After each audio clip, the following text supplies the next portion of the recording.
Welcome to the program today. My name is Mondo Gonzales, and I am here with Dr. Thomas Horn and Josh Peck. Hey, great to be back. Thank you.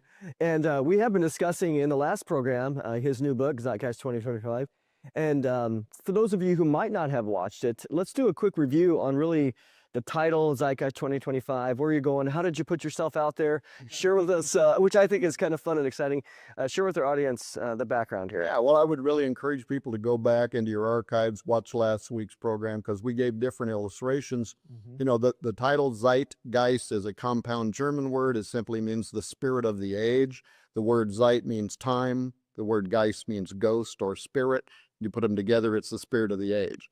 And so in epochal moments throughout history, whether it was the rise of Nazi Germany or Marxism or whatever, Tojo, Mussolini, all of it, they had a spirit of the age in which people began to buy in to their big ideas. And of course, all these guys always start out, the totalitarians, right? They always start out whetting your appetite. You're going to get everything's going to be free. Sounds very much like America today, that you're going to get free education, free food, free everything. It's going to be, the labor unions are going to love everything that we're doing right now, right?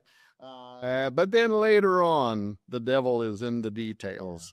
And also under some of those, you know, you've witnessed the largest number of people being murdered, assassinated. Well, we know that's coming again. We know that under Antichrist, there is going to be a zeitgeist. People are going to buy into it. They're going to worship him, the Bible says, as if, and then eventually he'll actually present himself as a god. So the title of the book, Zeitgeist 2025, is Tom Horn's way of saying, we are living right now through a cultural revolution in the United States. It does seem to be indicative of what would need to happen in order to pave the way for the arrival of Antichrist, as well as the arrival of a false apostate religion. All of those things we see being developed right now. By the way, I'll tell you, Mondo, how I got on this. And that is that I had written the book, The Messenger. The Messenger is talking about NASA's original date for the arrival of the asteroid Apophis. They gave the date, Friday the 13th of all days, right? April 2029. And now they're saying that it's only going to be a near miss. There are other scientists that are saying they're playing a trick on you, America. You better wake up, because this has a lot more likelihood of striking Earth than what they are admitting. Scientists are saying that. But it wasn't until that book came out that we made a discovery. I was actually doing a show, and Derek Gilbert was interviewing me, and he said, well, wormwood happens in the middle of that 7-year Great Tribulation period. So if we was to take NASA's date and back up 3.5 years, we might come somewhere close to approximating the start of the 7-year tribulation period. Well, that lands in October 2025. But not just that. It lands literally right in the middle of the Feast of Tabernacles, which many Bible scholars have connected with the second coming of Christ. I go into all those reasons in the book. 10 days before that, the Feast of Trumpets, which is directly connected to the rapture of the church. Paul saying, you know, we shall not all sleep, but we, at the last trump, we shall be revived and we'll rise up into the heavens to meet the Lord in the air. 120 days before that is the Feast of Pentecost. Pentecost has also been tied to the rapture of the church for reasons that Gary Sturman has gone into in different magazine articles. Prophecy Watcher magazine. But the number 120 is also the biblical numerology for the end of mankind. So I just got to looking at all of this, and I thought, now, is that just a coincidence? Is there anything else curious about the year 2025? And that was ultimately, you know, all these different discoveries started stacking up until finally I thought, well, I've got to write about this. I've got to talk about this. And the end result was Zeitgeist 2025. But one other quick thing, and maybe Josh can say something about this. I was visiting with Josh one day, and I said, okay, you know, one thing, coincidence, two things, starts getting at 3 things, 5 things.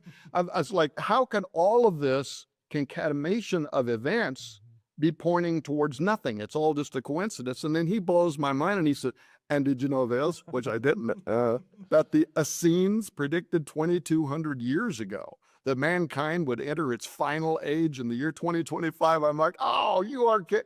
Okay, you must write that chapter. Of course, Dr. Ken Johnson, you frequently have on your program, did a lot of that research too. Him and Josh have been working together.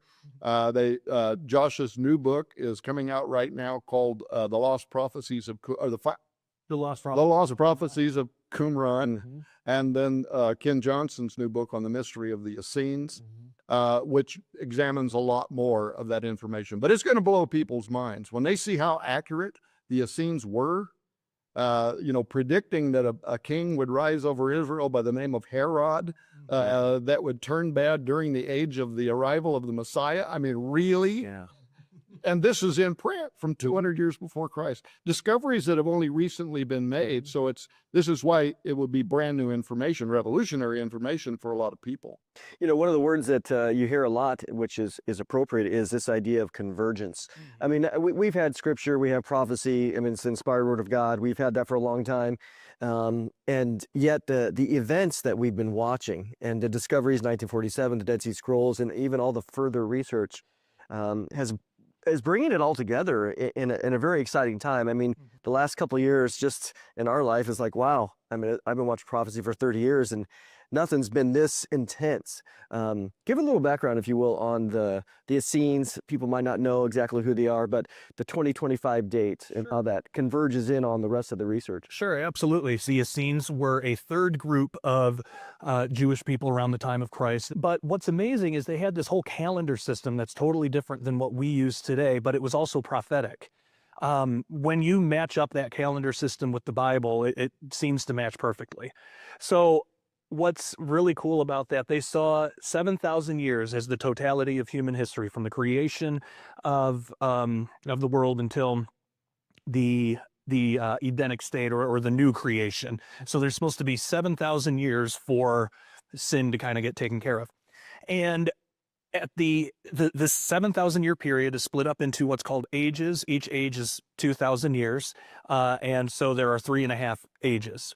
What's interesting are these ages seem to, in certain events, seem to be cyclical. Not as much in exact dates. It's really hard to pin down exact dates, but in events are cyclical. So for example, in the final 50 years, the final jubilee of what's called the Age of Torah, which was the 2,000 years between the call of Abraham to roughly the destruction of the temple, it would be 75 AD.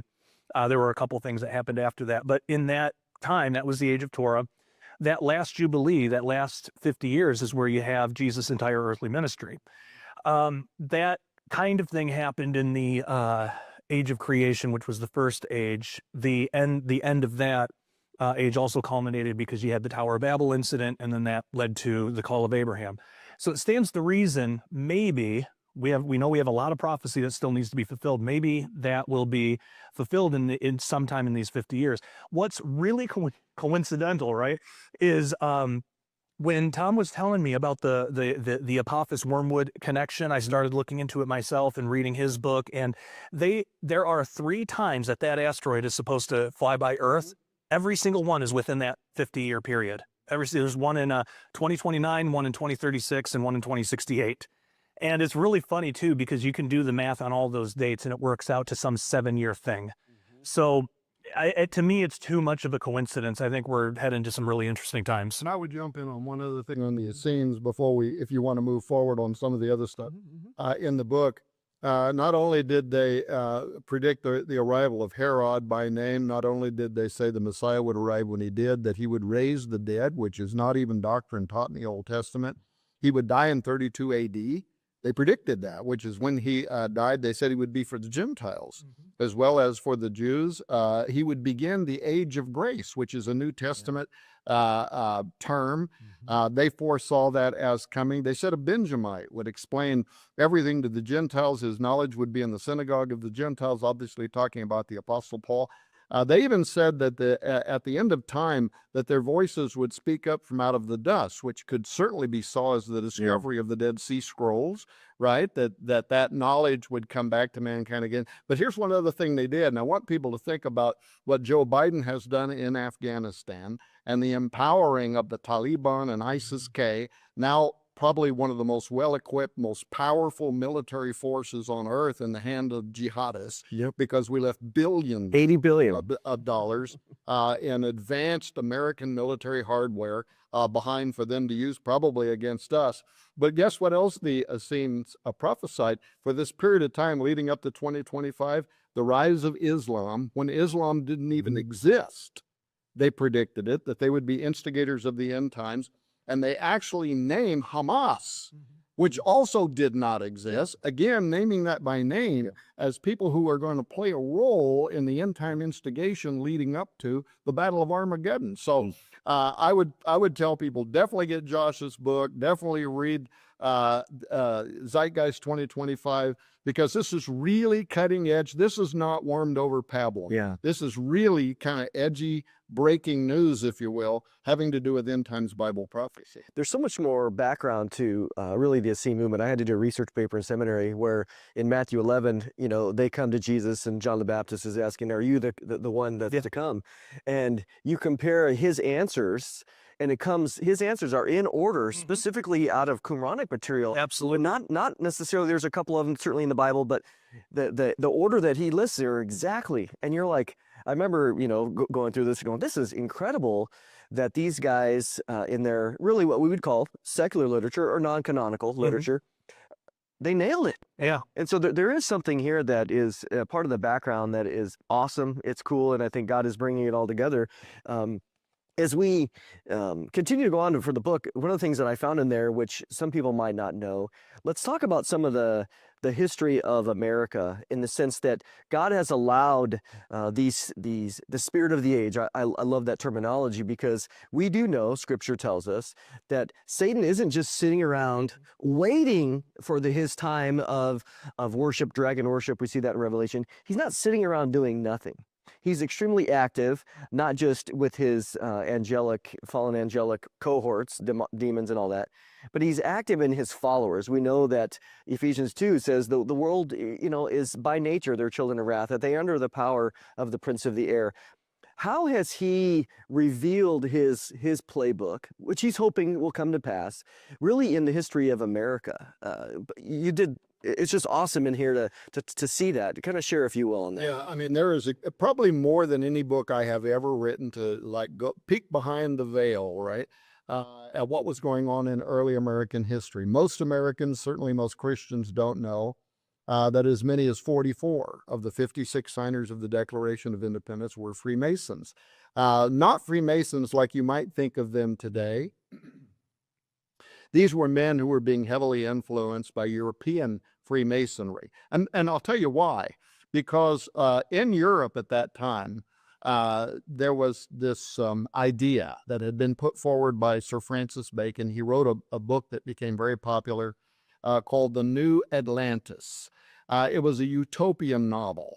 But what did this book imagine? Well, his thesis, if you will, was that at one time Atlantis was real, had been written about by Plato and Critias and Timaeus, like 300 years before Christ, and that this society had prospered and done fabulous because it was an occult democracy, and meaning by that they were working in tandem with the ancient gods. And so long as they honored the ancient gods, the gods in turn worked with them to establish this great, powerful nation. Once they turned their back on the gods, they started falling into decay, and finally they're swallowed up, according to Plato, beneath the sea. Well, Bacon's book imagined the creation of a new Atlantis. Thus is the title of the book. We're going to build an occult democracy that works in harmony with these ancient supernatural entities. And by honoring and blessing them, they're going to turn and give us their energy, and they're going to help us, which, by the way, is why all throughout the U.S. capital city, every time a cornerstone was laid, you see guys like George Washington, a 33rd degree Freemason with his full Masonic guard, the all-seeing eye, Horus, Osiris, is on his chest. And they are specifically waiting until astronomical alignments with Virgo Isis, the sister wife of Osiris, which is very much incorporated on the Great Seal of the United States, until we are in conjunction with certain alignments. And many historians, including Freemason historians, 33rd degree Freemasons, have written that that was being done because we wanted to make sure that we were bringing into existence buildings and structures and streets and the layout and everything else at a time that would be pleasing to the gods of antiquity. Now, anybody who thinks that I'm making some of that stuff up can do it for themselves. For instance, in the book, they'll learn how you can go to Google and type in just the title, The Most Approved Plan. You might want to add Thomas Jefferson to that. And then only click on the article that is on official U.S. government websites, right? And you will read where in the 1700s, Thomas Jefferson and George Washington, now we're designing a great seal. We've signed the Declaration of Independence. We need a capital city for this new nation. And so they advertised a designing challenge, a contest.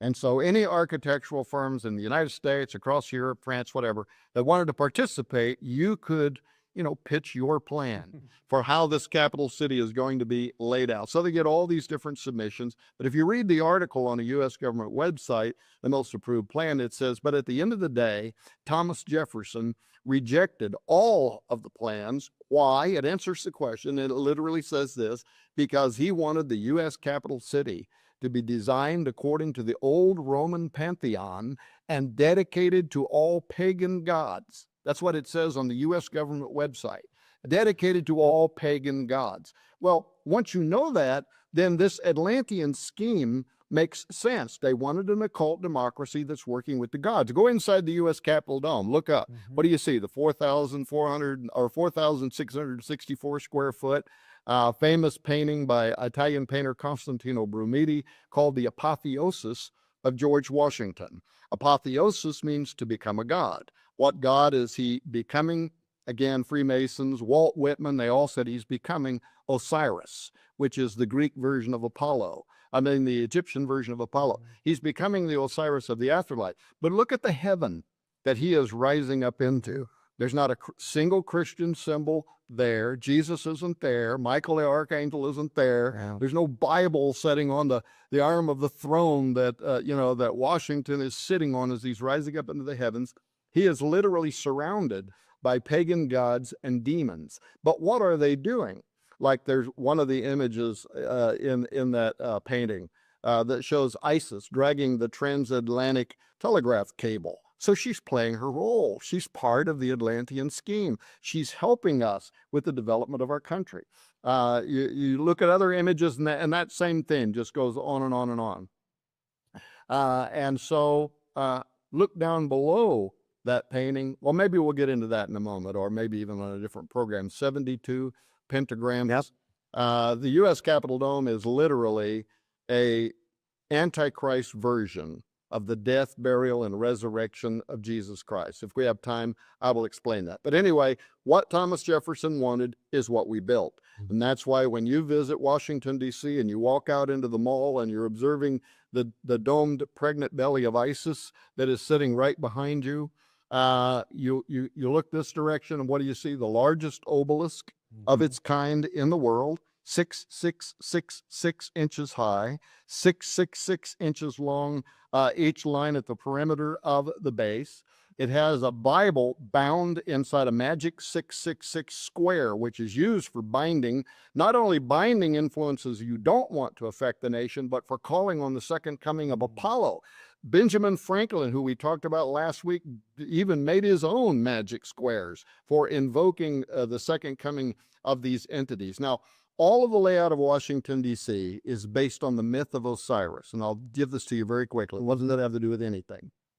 Okay, the myth of Osiris, the most famous ancient Egyptian myth, was that Osiris's evil brother, Sept, was jealous of him, and guess what he did? He conspired with 72 ruffians to murder Osiris. They chop him into 14 pieces. They throw the pieces into the Nile River. His sister wife Isis searches the banks of the Nile River. So she recovers 13 pieces. The part she can't find is his missing male organ. So she takes and puts his body back together magically. I don't know if she's stitching with thread, but she put his corpse back together. And then she creates a magic obelisk, and she affixes it to his ithyphallic corpse in place of his male organ. And then she conducts the very first raising of Osiris ceremony. She calls forth the seed of Osiris to rise up through the magic obelisk, emit into her belly. She becomes pregnant. She gives birth to Horus, which is the son of Osiris, or the second coming of Osiris, Osiris in flesh. Now, that myth formed the most important of all cosmology all throughout ancient Egypt. And therefore, everywhere you went, if there was a temple, whether it was Amun-Ra, whatever it was, there would be the dome belly of Isis and an obelisk standing in the courtyard on the outside representing that magic. In fact, so important was this that during a festival called Opet. Now, by the way, this is really important and even timely because Egypt, the nation of Egypt, has just announced that they are going to revive the ancient festival of Opet, in which the gods are taken on barges up the Nile River to the temple of Amun-Ra in Karnak, which represented exactly where the pharaoh would go at the inauguration of every new pharaoh. You'd put him on the barge with those gods. He's going up the barge on his way to the largest temple facility ever built. The laity are walking on both sides of the Nile River, and they're celebrating, and they're actually calling on these gods to do favors for them. They're reenacting parts of the Osiris-Isis myth. Finally, he arrives there. He disembarks. He goes inside the ever-pregnant belly of Isis, and as he's standing there looking out at the obelisk on the outside, he is surrounded by the magicians of Egypt. And they conduct the raising of Osiris ceremony. Don't forget, the book of Exodus tells us these guys had very powerful occult power. They could mimic almost every miracle that was performed during the Exodus. So they call for the seed of Osiris, come up through the obelisk in the courtyard, emit into the belly of Isis where Pharaoh is standing, and Pharaoh is transmogrified. He goes into the temple of Isis a man, he comes out, he is the Horus, he is the Osiris, he is God in flesh. And Egypt celebrates because they have divine representation. Now, fast forward to today, I know I'm going to run out of time. At the inauguration of every American president, what is being reenacted? They are conducting, the modern Egyptian magicians are conducting the raising of Osiris ceremony while the president is reenacting everything that happened in ancient Egypt that was supposed to incarnate the god Osiris, who the Greeks would call Apollo. Now, why should Americans and why should Christians in particular care about that?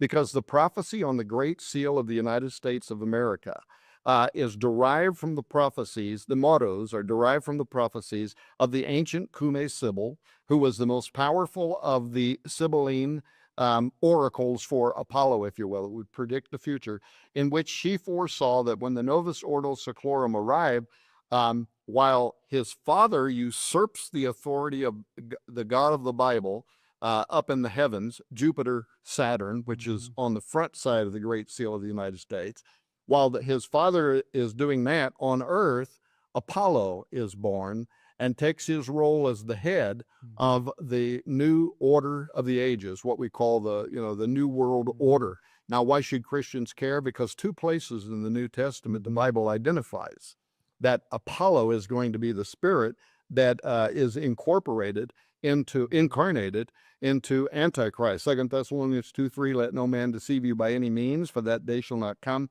except there come a falling away first, and that man of sin be revealed, the son of perdition, which is the Greek word Apollo. Revelation 17:8, the beast thou sawest was and is not, shall ascend out of the bottomless pit. This is literally the raising of Osiris ceremony, and go into perdition, the Greek word again, Apollo. So why should people care? Because the prophecy on the Great Seal of the United States is going to come to pass. The Bible says that it is going to come to pass, in that there is going to be a second coming of this ancient, terrible, horrific, pagan entity that is going to be incarnated within the arrival of the man of sin. So we are marching down towards the year 2025, which I do believe it's more likely than not. I'm not a date setter, but I will tell you it's more likely than not, in my opinion, that 2025 represents the start of what we dispensationalists call the Great Tribulation 7-year period. You know, this is all excellent information, and we're going to take a little break here to show you how you can get this. As I read the book, it's incredible. You will really want to know this, so we're going to be back in a moment. There's no doubt that you've heard things today that you will likely never hear about in church. As always, we enjoy bringing you the experts on subjects that could dramatically affect your life in the days ahead. Can there be any doubt that we're watching what the Bible calls the birth pains leading up to the rapture of the church? We are certainly living in unprecedented times, the times the prophets of the Bible predicted some 2,500 years ago. But we know that the only answer to the world's problems is Jesus, and like many of you, we are anxiously awaiting his soon return. Tom's book, Zeitgeist 2025, Countdown to the Secret Destiny of America, may be the most fascinating book I've ever read. We've only covered a small portion of its 366 pages on the program today, but you are in for a shocking expose on world events as seen through the eyes of the ancient prophets and historians who appear to have seen the disconcerting and troubling future of America years in advance. Tom's book is available for your gift of $30 or more to support the worldwide ministry of Prophecy Watchers, and it comes with a free bonus, his explosive new DVD, The Secret Destiny of America Revealed. And as always, we'll ship both the book and the DVD to you for free anywhere in the USA. Don't wait or hesitate. Call the toll-free number on the screen or visit our online bookstore at prophecywatchers.tv to take advantage of this limited time offer. Well, I hope you take advantage of that offer because this new book, as well as the company information DVD, is just absolutely incredible to show us that something's coming. We don't have to be surprised, or I think none of us would be surprised as we look around and think, once again, how bad is it going to be in just a couple of years? So anyways, so we appreciate you guys being here today. And if you are watching this again, the goal is always to remind you to put your faith and trust in Jesus. He's allowed these things to come to be, these discoveries to happen, to point us to him. And we watch it. 2025 is coming quick. And I think all of us, even my friends and family who are not necessarily believers, they're asking, what's going on? What's going on? We're watching the events around us. So appreciate your time today. Thank you for watching, and we will see you next time.